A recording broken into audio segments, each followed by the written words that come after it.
کہا بھائی دیکھو اس طرح سے کہ اگر ایک بچے نے 2 انعام جیتے ہیں، 3 انعام جیتے ہیں، یا 4 جیتے ہیں، یا 5 جیتے ہیں، تو وہ 5 بار اس کو بلایا جائے تو وقت ضائع ہوگا، اتنا میرے پاس وقت نہیں ہے۔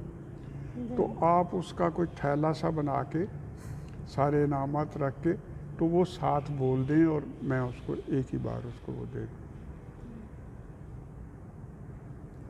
عرفہ میرے 36 انعام تھے،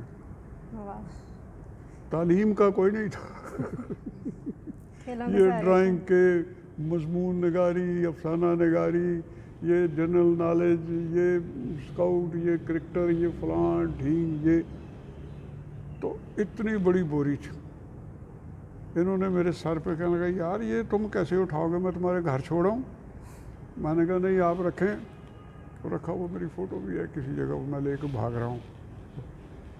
یعنی اس طرح کے، اور واقعی پھر یہ ہوا کہ میٹرک میں کو کریکولر ایکٹیویٹیز میں آپ بہت آگے تھے، بہت آگے تھے، یہاں تک کہ جو میٹرک کا امتحان تھا وہ کوئی جو چیک کرنے والا تھا ممتحن، کوئی بڑا ہی شریف، بڑا نیک، اللہ تعالیٰ اس کی جنت کو روح میں کرے، اس نے 3 رعایتی نمبر دے کے مجھے پاس کیا ہوا تھا۔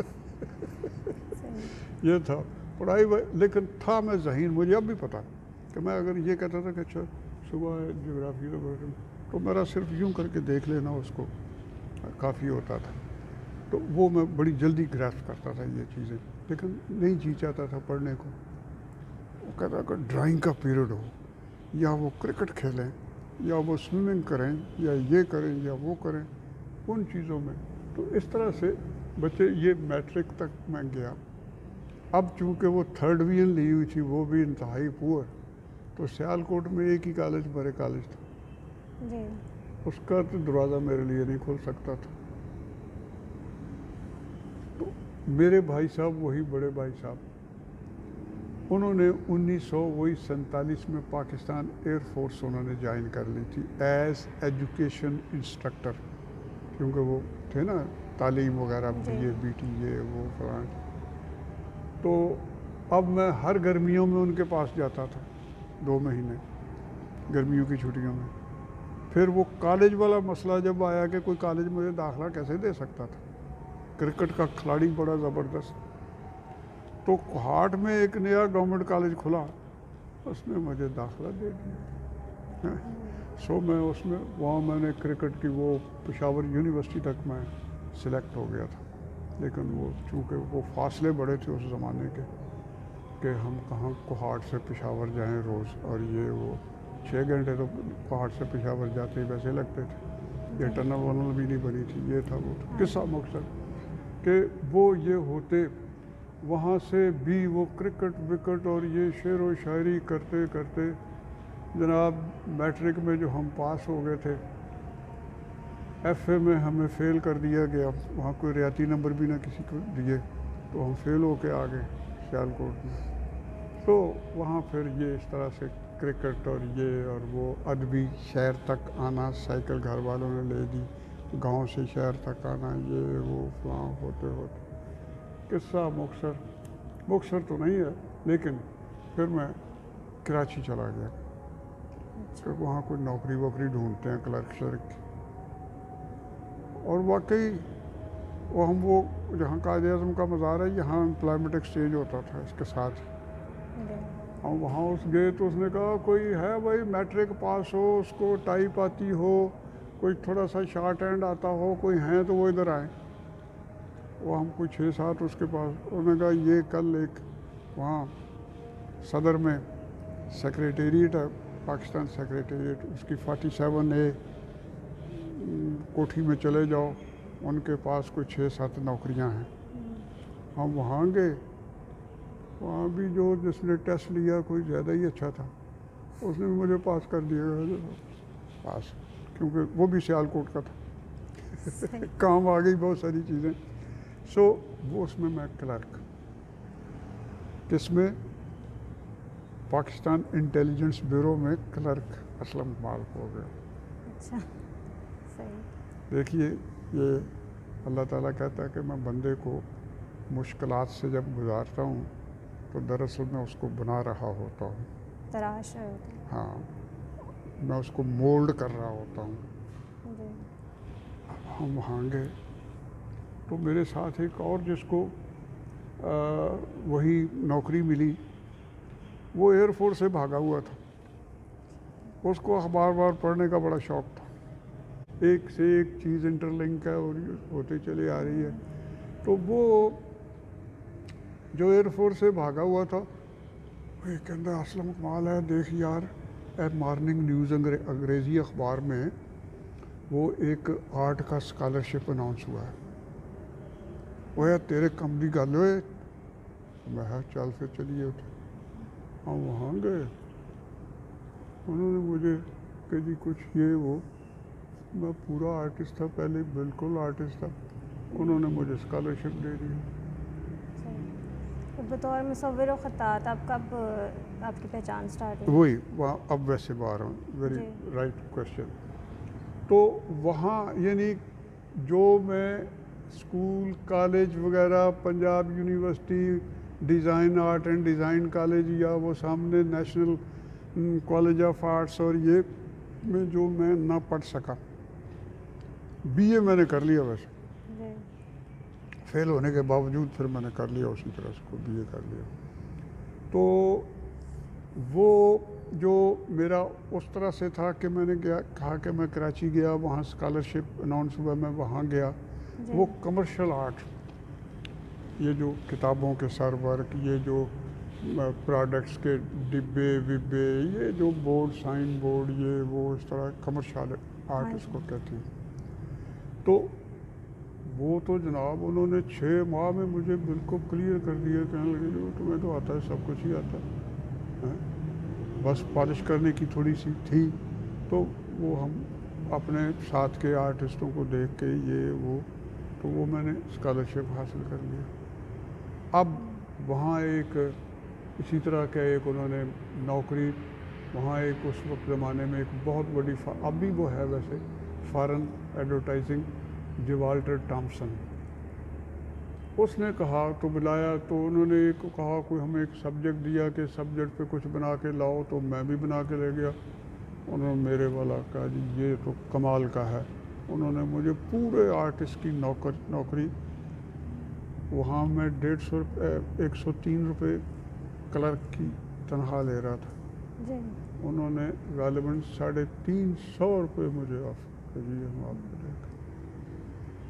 لیکن وہ جو میرا کچھ انداز تھا لاہور آنے کا وہ اتفاق سے یہ تھا کہ وہ انٹیلیجنس بیورو جو لاہور کا ہے اس میں کوئی میرا واقف میرے بزرگوں کا کوئی واقف آ گیا. اس کو انہوں نے کہا جی وہ اسلم اگر لاہور آ جائے تو بڑی وہ میری ٹرانسفر بھی ہو گئی. صحیح.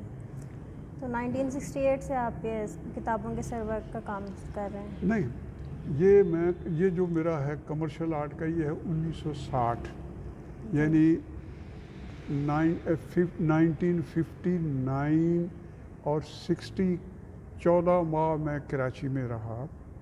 وہاں سے ایک طرح کا یہ ایک لے کے کہ بھائی اب میں کمرشل آرٹسٹ ہوں لوگ مجھ سے بنا ارے جاؤ اس میں بھول گیا.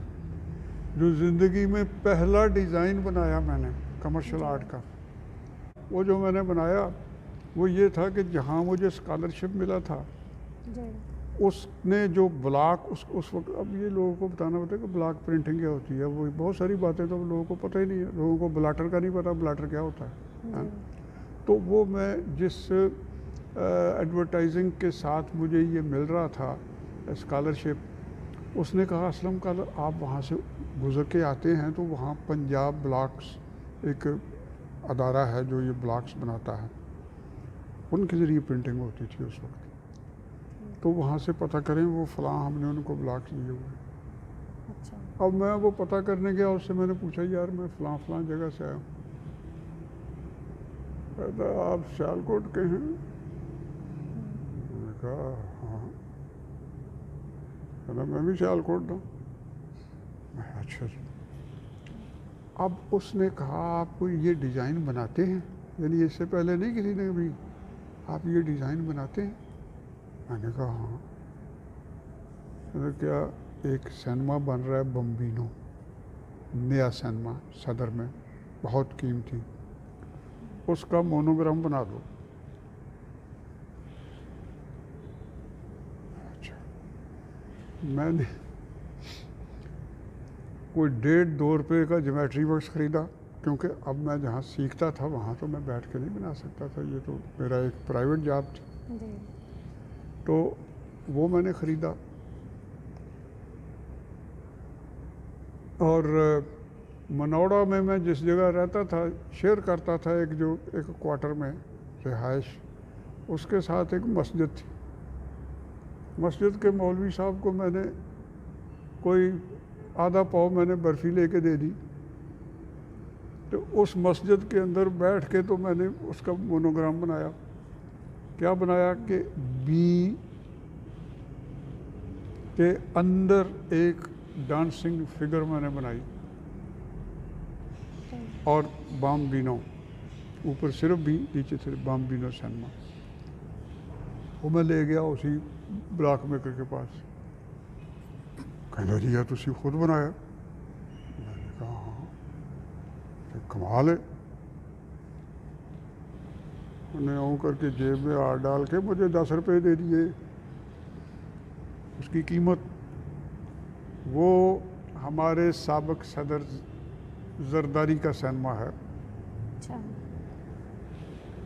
قدرت کیسے کیسے اشتراک پیدا کرتی ہے کہ جو پہلا ڈیزائن میں نے بنایا وہ صدر پاکستان، سابق صدر پاکستان، جی اس کا زرداری کا بمبینو سینما، کراچی کا اس وقت کا ماڈرن ترین سینما.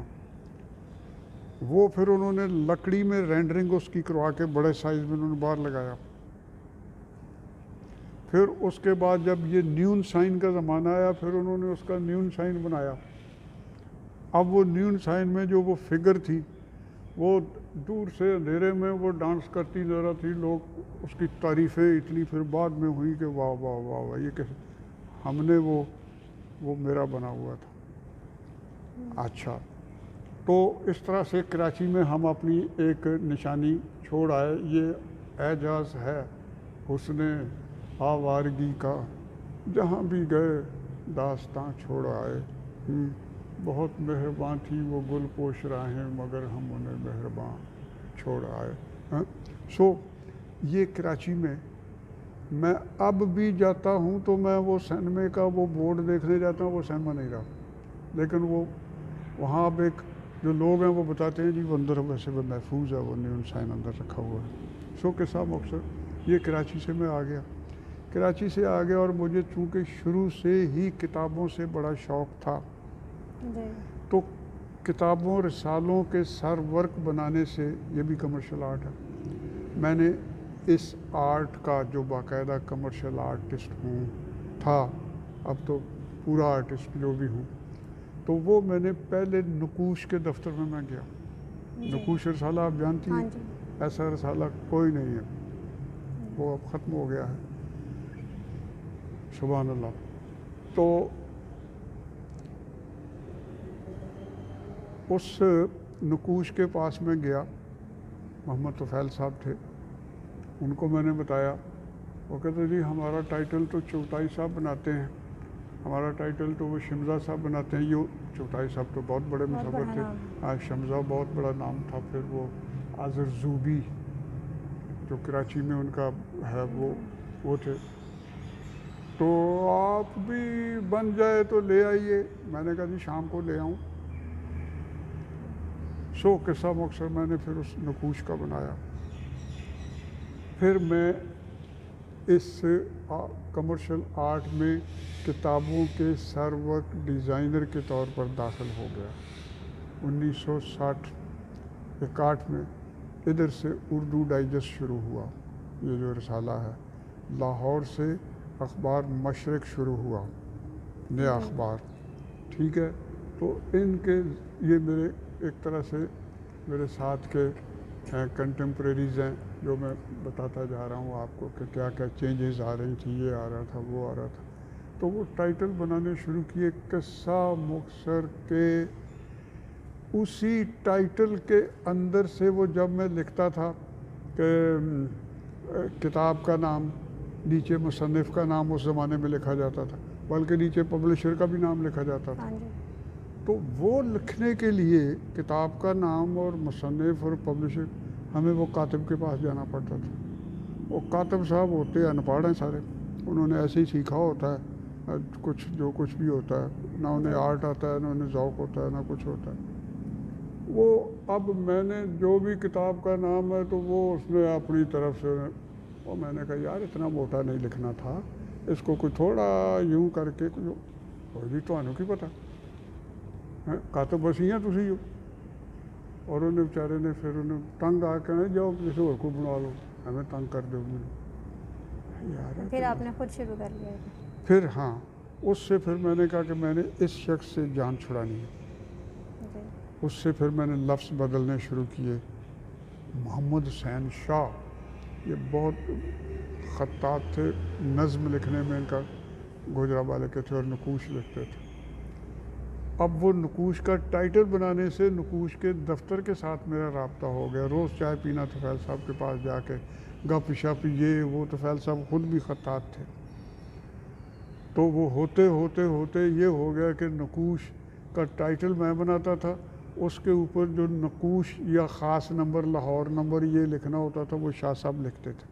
اور وہ واقعی جو میرے اندر ہوتا تھا کہ ایسے لکھنا چاہیے وہ ویسا لکھتے تھے. اب میں نے ان کی نقل یا ان سے استفادہ کرتے کرتے بالآخر میں نے کہا شاہ صاحب میں نے آپ کو میں نے نقوش سارا ہو گیا, لیکن اس کا ٹائٹل بھی میں نے لکھنا شروع کر دیا, نمبر کا نام بھی. تو وہ شاہ صاحب میری بہت حوصلہ افزائی کرتے تھے. انہوں نے یہ نہیں کیا کہ وہ نہیں ہے تو کی کرتا پھرنا پیا ہے بے ہو. یہ دیکھیں نا یہ ہے, یہ ہو لفظ کے اندر ہے تو وہ دو آنکھیں ہیں, دو تکونے ہیں, ایک اوپر ہے نیچے. یہ میں نے شاہ صاحب سے پوچھا, میں نے کہا شاہ صاحب یہ جو دو آنکھوں والی ہے ہوتی ہے, اگر ایک اوپر تکون ہو ایک نیچے تکون ہو تو یہ ہے ہو جائے گی؟ کہتے کیوں نہیں ہوئے گی, کر. اگر وہ مجھے کہتے نہیں ہوتی تو شاید یہ میرا خط کمال جو ہے یہ پیدا ہی نہ ہوتا. جو انہوں نے وہ لبرٹی دی اور اس کے اندر جو انہوں نے مجھے کہا ہاں کر یار, تو وہ میرا خطاطی کا نیا سٹائل بننا شروع ہوا. 1965 میں جب بھارت نے پاکستان پہ حملہ کیا تو صدر ایوب نے کوئی تقریباً اس سے کوئی 2 گھنٹے پہلے 11:30 بجے ریڈیو پہ اعلان جنگ کیا.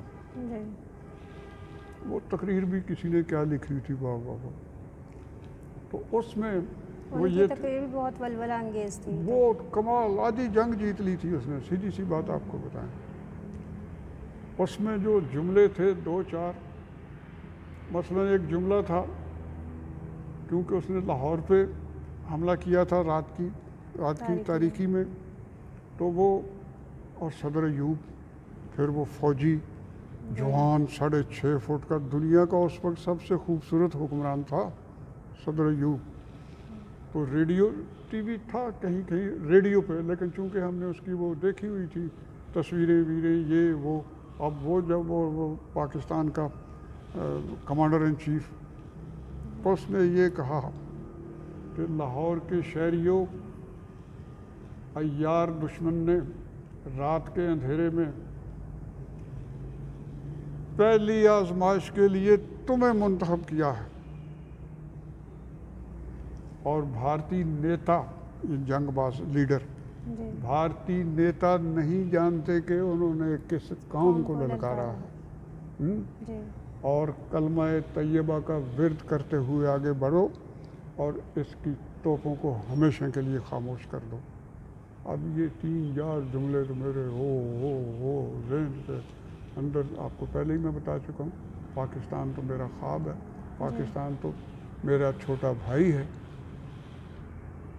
تو وہ میں نے ادھر میں رہتا تھا محمد نگر, یہ گڑی شو کے پاس بیویاں صاحب کے ساتھ کرائے پہ, اور اتفاق سے جو میرا گھر تھا, جو کمرہ میں نے کرائے پہ لیا ہوا تھا, جو اسٹوڈیو بھی تھا, اس کے اوپر 3 کمرے اور تھے, لہٰذا مجھے اس کو بلیک آؤٹ کرنے میں کوئی مشکل پیش نہ آئی. ایک ہی کھڑکی یا دروازہ تھا, اس کو بھی میں نے کہا جب تک میرا سپاہی جو ہے وہ محاذ پہ لڑے گا، میں اپنے اسٹوڈیو میں لڑوں گا انڈیا کے ساتھ۔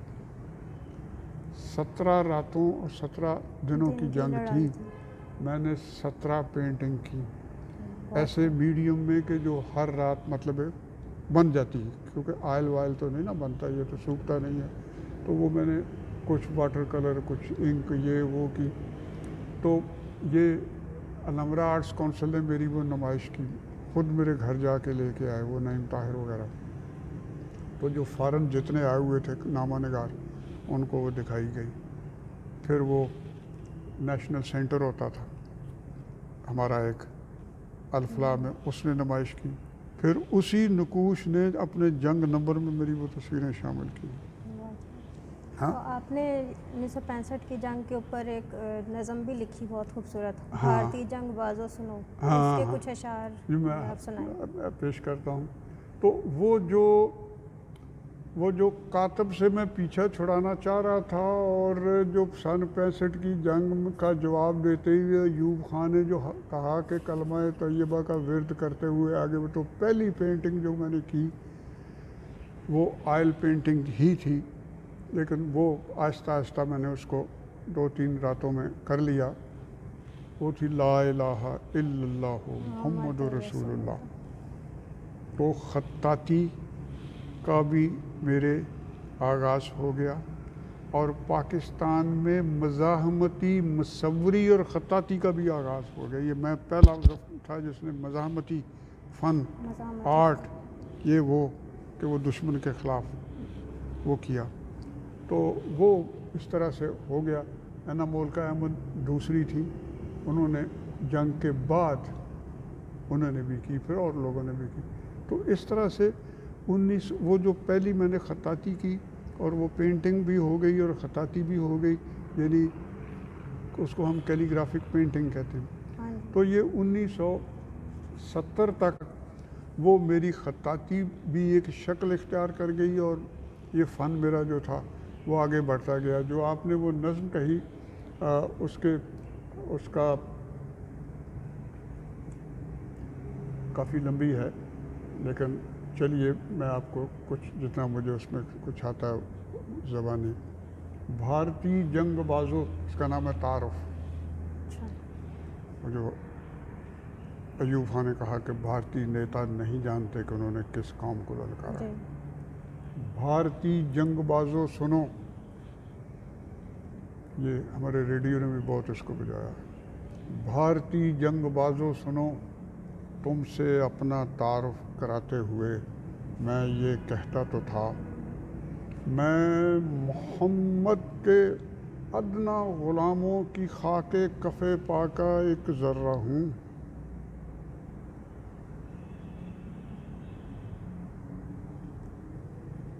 جو فقط 313 تھے، بدر کی جنگ میں زنگ آلود شمشیر و تیغ و سنا لے کے نکلے تھے، پھر بھی تو ارض و سما میں میرے سرور پاک کے دشمنوں کو پناہیں نہیں مل سکی تھیں۔ واہ کیا بات ہے۔ بھارتی جنگ بازوں سنو، تم سے اپنا تعارف کراتے ہوئے میں یہ کہتا تو تھا، میں بہادر ہوں، میرا تعلق شجاعت کے اس قافلے سے ہے جس کے لہو سے ہر ایک ذرہ کربلا جاویداں ہو گیا ہے۔ بھارتی جنگ بازوں سنو،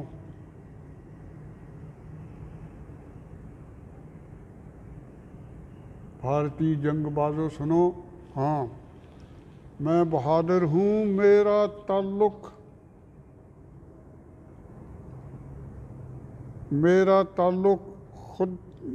تعلق شجاعت کے اس قافلے سے ہے، اور میں اس قافلے لمبی ہے نا، تو وہ بہرحال میں خود کشتیاں پھونک کر تیغ زن ہونے والوں کی صف میں سے ہوں۔ میں خود کشتیاں پھونک کر